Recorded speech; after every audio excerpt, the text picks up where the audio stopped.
Tak pegang iman lam hati,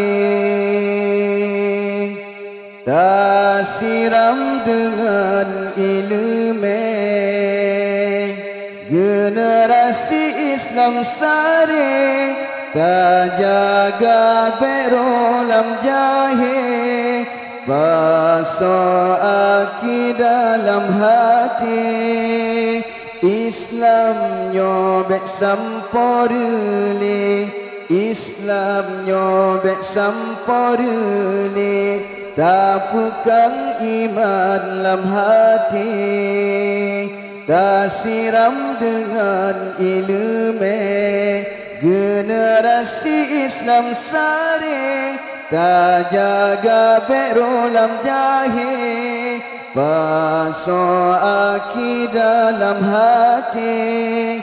Islam nyobek samporuli, Islam nyobek samporuli.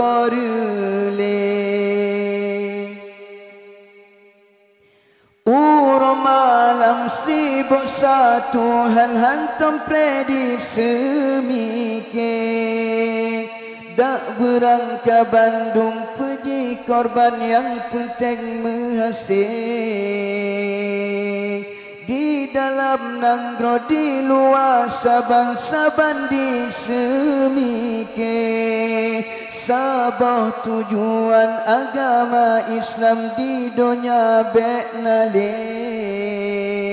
Mulai zaman Nabi Adam, kafenyan akai dibahe, sagai hanjut ngui kerakan, jihiti kamba wate akhe. Be'ela lo tapu eklayang, bulam pingan goperae, bulam pingan goperae. Tak pegang iman dalam hati, tak siram dengan ilmu. Generasi Islam sari, tak jaga berolam jahil, basuh akidah dalam hati. Islam nyobek samporuli, Islam nyobek samporuli, tak pegang iman dalam hati, tak siram dengan ilmu.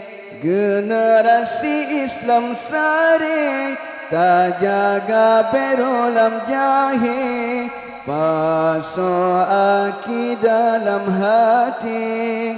Islam nyobek samporuli, Islam nyobek samporuli.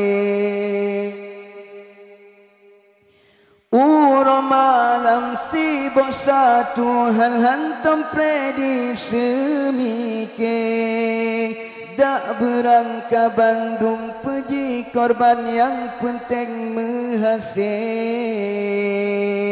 Di dalam nanggro di luar saban-saban di semike, Sabah tujuan agama Islam di dunia beknale. Mulai zaman Nabi Adam, kafenyan akai dibahe, sagai hanjut ngui kerakan, jihiti kamba wate akhe. Be'ela lo tapu eklayang, bulam pingan goperae, bulam pingan goperae. Tak pegang iman dalam hati, tak siram dengan ilmu. Generasi Islam sari, tak jaga berolam jahil, basuh akidah dalam hati. Islam nyobek samporuli, Islam nyobek samporuli.